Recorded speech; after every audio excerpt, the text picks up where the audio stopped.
Amin. Haleluya. Yang kelima, apakah kita memiliki kesabaran? Kesabaran adalah satu hal yang jarang dimiliki orang. Kesabaran didapatkan dengan jalan melalui banyak tekanan dan masa sulit.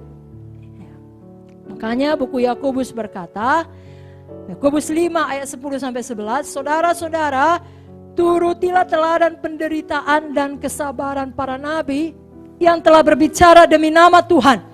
Sesungguhnya kami menyebut mereka berbahagia, yaitu mereka yang telah bertekun. Kamu yang telah mendengar tentang ketekunan Ayub dan kamu telah tahu apa yang pada akhirnya disediakan Tuhan baginya, karena Tuhan Maha Penyayang dan penuh belas kasihan. Kalau buku Roma 5 ayat 3 lebih jelas lagi. Kita malah bermegah dalam kesengsaraan kita, karena kita tahu bahwa kesengsaraan menimbulkan ketekunan. Nah, kesabaran kita, ketekunan kita itu harus ada, karena itu perlengkapan seorang hamba Tuhan. Saya bacakan 2 Korintus 12 ayat 12. Segala sesuatu yang membuktikan bahwa aku adalah seorang rasul telah dilakukan di tengah-tengah kamu dengan segala kesabaran, oleh tanda-tanda, mujizat-mujizat dan kuasa-kuasa.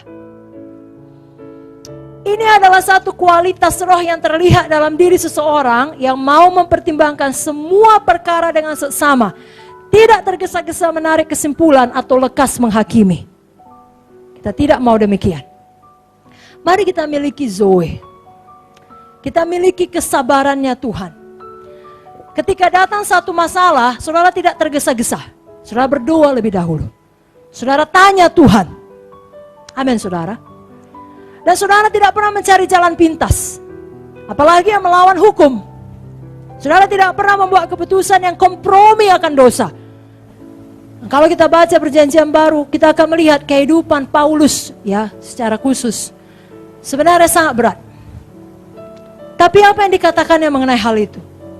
Izinkan saya baca 2 Korintus 4 ayat 17-18. Di sini dikatakan sebab penderitaan ringan. Mari sama-sama ucapkan penderitaan ringan. Saya sambung, sebab penderitaan ringan yang sekarang ini mengerjakan bagi kami kemuliaan kekal yang melebihi segala-galanya, jauh lebih besar daripada penderitaan kami. Sebab kami tidak memperhatikan yang kelihatan, melainkan yang tidak kelihatan. Karena yang kelihatan adalah sementara, sedangkan yang tak kelihatan adalah kekal. Paulus mengalami banyak kesulitan, saudara. Banyak penderitaan. Ada satu ayat lagi, 2 Korintus 7 ayat 5. Di sini dikatakan, bahkan ketika kami tiba di Makedonia, kami tidak beroleh ketenangan bagi tubuh kami. Di mana-mana kami mengalami kesusahan. Dari luar pertengkaran, dari dalam ketakutan. Jadi sebenarnya hidup Paulus tidak ringan. Sangat berat. Tapi dia deklarasikan dalam 2 Korintus 4, 17-18 tadi. Sebab penderitaan ringan.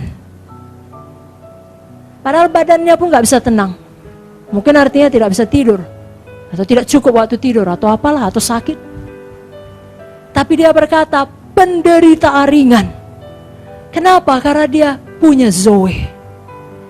Dia tahu kehidupan Tuhan itu lebih besar dari semua penderitaan. Maka dia melihatnya dari sudut pandang Tuhan. Dan sudut pandang Tuhan berkata, memanglah penderitaannya itu ringan. Kenapa? Karena itu sementara. Karena dia mampu melihat yang tidak kelihatan. Sebagaimana Paulus punya kasih karunia, bisa melihat yang tidak kelihatan. Saudara juga punya kasih karunia untuk melakukan hal yang sama. Roh Kudus yang sama dalam Paulus, Zoe yang sama dalam Paulus, adalah Roh Kudus yang sama dalam saudara, Zoe yang sama dalam saudara.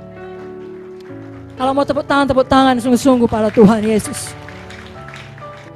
Yang keenam, apakah kita setia? Seorang Kristen sejati dinilai dari stabilitasnya. Stabil. Setia itu juga berarti saudara stabil, bukan kadang ada, kadang tidak, kadang jatuh, kadang bangun. Alkitab banyak berbicara mengenai berakar, tertanam, kokoh, mantap. Orang Kristen yang rohani tidak dikuasai oleh perasaannya ataupun suasana hatinya. Sebaliknya orang Kristen yang tidak rohani tidak setia, yang suka jatuh bangun kerohaniannya, karena mereka masih dikuasai oleh perasaan dan suasana hatinya. Itulah yang dikatakan oleh Ibu Pendeta Victoria, dikuasai oleh inderanya. Jangan lagi demikian saudaraku. Kita dikuasai apa kata firman saja. Gak enak pun hati, firman berkata mengampuni, kasihilah musuhmu, kasihi musuh kita. Amin. Berkati katanya, berkati. Berdoa bagi yang menganiaya, berdoa. Kasih, ditampar pipi kiri, kasih pipi kanan, kasih. Diminta baju, kasih jubah, kasih saudaraku. Amin saudara. Saudaraku, kita tidak hanya setia pada saat yang menyenangkan, tapi dalam segala hal. Mazmur 78:37, hati mereka tidak tetap pada Dia, mereka tidak setia pada perjanjiannya. Jangan seperti bangsa Israel pada waktu ini dituliskan. Jangan kita menjadi hamba Tuhan yang oportunis, yang hanya mau mengambil keuntungan bagi diri kita. Kita tidak mau menjadi hamba Tuhan yang familiarity terhadap pemimpin dan mudah untuk digoyangkan. Itu semua adalah awal dari pemberontakan. Janganlah kita pelihara ketidaksetiaan seperti Joab. Akhir hidup Joab sangat menyedihkan. Padahal Joab sudah banyak berjasa bagi Daud. Buang semua bibit ketidaksetiaan, bibit kekecewaan, kritik dan pemberontakan. Bunuh, buang. Jangan disayangkan. Yakobus 1 ayat 14-15, tiap orang dicobai oleh keinginannya sendiri, karena ia diseret dan dipikat olehnya. Apabila keinginan itu telah dibuahi, ia melahirkan dosa. Dan apabila dosa itu sudah matang, ia melahirkan maut. Jangan biarkan sedikit pun bibit ketidaksetiaan. Itu dimulai dari bibit tidak tahu bersyukur. Semua sudah baik, saudara sangat dikasihi, panas sekali kurasa. Saudara bisa temukan satu perkara yang tidak baik di antara semua yang baik. Jangan biasakan begitu. Bibit suka mengkritik.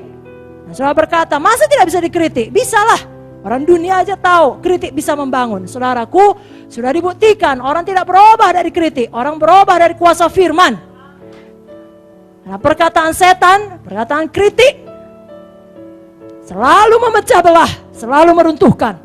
Pilihlah untuk berada di pihak yang berlawanan dari setan. Pakai perkataan kita untuk membangun, untuk mempersatukan, dan tidak pernah untuk memecah ataupun melawan.